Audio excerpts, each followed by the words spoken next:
주요 뉴스 정리합니다. 김영민 아나운서와 함께합니다.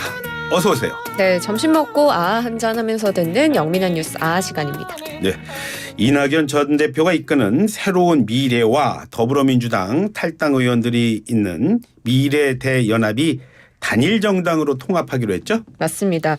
더불어민주당 탈당 의원들 주축이 된 미래대연합, 또 이낙연 전 대표가 이끄는 새로운 미래가 단일 정당으로 통합하기로 했습니다. 어제 공동 창당에 이들이 합의를 했고요. 다음 달 4일에 가칭 개혁미래당이라는 이름으로 중앙당 창당대회 열 예정이라고 발표했는데요. 당명을 개혁미래당으로 정한 이유도 설명을 했습니다. 정치개혁, 사회개혁, 민생개혁 등 개혁을 선도하고 미래로 나아가겠다라는 의미라고 이야기를 했습니다. 지금 그래서 보수 진영에서는 이제 개혁신당, 이제 한국의 희망 대표와 또 한국의 희망과 합당을 해서 하나의 텐트가 꾸려졌고, 진보 진영에서도 개혁미래당이라는 하나의 텐트가 꾸려져서 두 개의 텐트가 만들어져 있는 그런 모양새인데요. 지금 이 중텐트를 넘어서서 이들은 개혁신당 이준석 대표의 신당까지도 끌어들여서 빅텐트를 꾸리겠다라는 입장입니다. 텐트란 얘기를 계속 나오는 거 보면 참 요즘에 캠핑 많이 하시는 분들 있어서 그런지 텐트 얘기해서 전 사실은 제일 먼저 빅텐트란 말이 나왔을 때 무슨 말인가 그랬거든요. 예. 그런데 그 빅텐트란 말 계속 해왔던 이준석 개혁신당 대표입니다. 당명을 또 비판을 했어요. 맞습니다. 최근 제3지대에서 계속해서 당을 내놓으면서 당명이 헷갈리지 않으십니까? 거기가 어디 당이었더라 하는 그런 것들 좀 있는데, 이준석 대표도 자신의 당 이름과 그다음에 개혁미래당 이 이름이 비슷하다라고 비판을 하고 있는 겁니다. 어제 자신의 소셜미디어에 생각이 비슷한 분들끼리 모이는 것은 언제나 축하한다라면서도 이 당명에 대해서는 옆에 신장개업 한 중국집 이름 조금 알려져 간다고 그대로 차용하겠다라는 거라고 비판을 했습니다. 개혁신당이 출범해서 개혁을 화두로 삼아서 이슈를 만들어가고 있는 이 상황에서 미래대연합과 새로운 미래가 개혁미래당 이런 이름을 쓰겠다는 건 의도가 명백해 보인다라고 이야기를 했고요. 무임승차는 지하철이든 당명이든 곤란하다 이렇게 이야기를 했는데, 여기서 이 지하철 얘기가 나오는 건 앞서 이 대표가 65세 이상 노인의 지하철 무임승차 혜택 없애야 한다라는 공약을 발표한 것을 또 의식해서 이런 이야기를 한 것으로 보입니다. 네, 양양자 대표도 한마디 또 거들었죠? 맞습니다. 개혁미래당과의 합당이 어려울 거다라고 내다봤는데요. 한국의 희망 양향자 대표는 이준석 대표와 지금 합당을 선언한 상태인데, 오늘 라디오 방송에 출연해서 한 이야기입니다. 정치공학적인 세력 규합이나 합종연횡, 이합집산 이걸로는 국민들께 희망을 드릴 수가 없다라면서 개혁미래당 측이 어떤 비전을 가지고 있는지 잘 모르겠다라는 회의적인 이야기를 했습니다. 합당 가능성에 대해서도 국민들은 지금 양단의 극단 정치에 균열을 내달라라는 목소리를 내고 있는데, 그 균열을 빅텐트로 낼 수 있는 거라고는 생각하지 않는다라고 이야기를 했고요. 네. 그리고 총선 일정상으로도 그런 합당은 어려울 거라는 전망입니다. 오는 31일에 드디어 추인 절차를 거쳐서 개혁신당과 한국의 희망이 합당이 되는데, 그 과정에 또 다른 합당 과정을 또 거치기에는 시간적, 물리적으로 어려워 보인다는 게 저희의 생각이다라고 이야기했습니다. 네, 국민의힘을 탈당하고 이준석 대표 신당에 갈 수도 있다, 이런 가능성이 제기됐던 분입니다. 바로 유승민 전 의원인데 당에 남기로 했습니다. 맞습니다. 어제 자신의 소셜미디어를 통해서 밝힌 내용인데요. 당을 지키겠다라고 국민의힘 잔류를 선언했고요. 또 오는 4월 총선도 불출마하겠다라고 이야기했습니다. 유 전 의원은 24년 전에 처음으로 야당이 된 한나라당에 입당했다. 힘든 시간도 많았지만 이 당의 젊음을 바쳤고 옳은 길을 가기를 항상 원했으며 처음이나 지금이나 이 당에 누구보다 애정을 가지고 있다라고 밝혔습니다.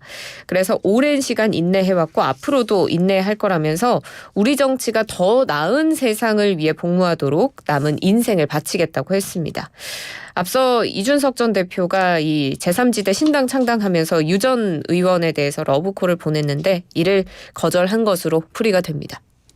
이준석 개혁신당 대표는 뭐라 그러던가요? 네.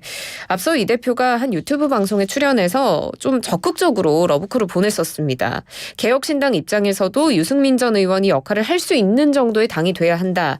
그런 생각과 체계를 구성하고 있다면서 이 유 전 의원과 함께하는 것에 대해 당연히 생각이 있고 굴뚝 같다라고도 이야기를 했었는데요. 이렇게 유 전 의원이 국민의힘 잔류 의사를 밝히자 이 대표는 유승민 전 의원은 지금까지는 본인의 거취에 대한 생각, 고민 많으셨고 신중하게 선택하겠다는 의사를 밝혀온 걸로 알고 있다. 그 연장선에서 한 판단으로 이해한다라고 말했습니다. 그러면서 당연히 그 뜻을 존중하고 유승민 전 의원이 선택한 길에서 좋은 결과들이 있으면 좋겠다라고 건투를 비는 모습이었습니다. 말 자체를 봐도 참 고민이 많았다 이런 느낌을 받을 수밖에 없습니다. 참 권은희 의원이 국민의힘을 탈당했어요. 맞습니다. 오늘 오전 국회 소통관에서 기자회견 열었습니다.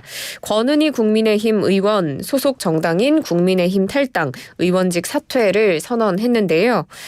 권 의원이 국민의당 후보로 국회의원이 됐었고 국회의원의 양심과 소신에 따라 국민과 함께할 수 있어서 행복했다라고 이야기를 말을 뗐습니다. 그래서 지난 2022년 3월 국민의힘과의 합당을 받아들이기 어려웠다고 밝혔는데요.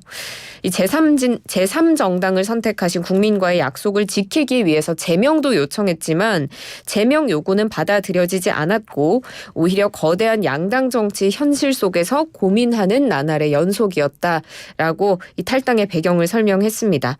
지금 권 의원은 제3지대 신당들과 소통을 하고 있고 광주 광산을 출마를 검토하고 있다라고 이야기를 했네요.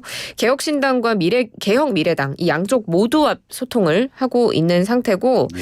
총선 이후에도 제3지대에 뿌리를 내려서 정치의 변화를 이뤄낼 강한 의지가 있는지 이 부분에 대해서 물으면서 소통을 이어가고 있다는 입장입니다. 예. 두 개의 텐트 가운데 어떤 텐트를 선택할지 한번 지켜보도록 하겠습니다. 총선 앞두고 선거제 개편에 대한 논의 진행되고 있습니다. 국민의힘은 일단 병립형 비례제 일찌감치 입장을 정한 상태죠. 맞습니다. 병립형 비례제도로 입장을 정한 국민의힘은 더불어민주당을 향해서 이 선거제에 대한 입장을 얼른 정하고 협상에 나서라라고 촉구하고 있는 상황입니다.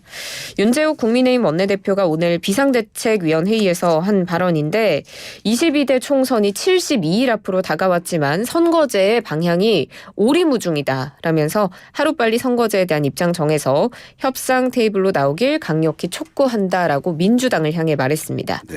지금 민주당이 선거제 확정 미루는 건 명백히 국민들의 주권 행사를 방해하는 일이다라고 이야기를 하면서 지금 준연동형 비례제도 이건 제20대 국회에서 공수처법 처리가 간절했던 민주당이 정의당과 야합하면서 태어난 산물이다라고 지적을 하면서 자신들이 병립형 비례제를 선택한 이유에 대해서 또 설명을 하기도 했습니다.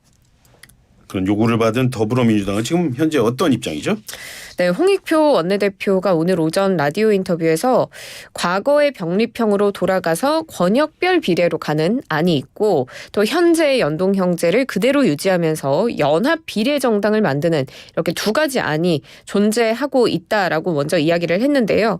당내 의견 결집은 이번 주 안으로는 모아져야 한다라고 입장을 밝혔습니다.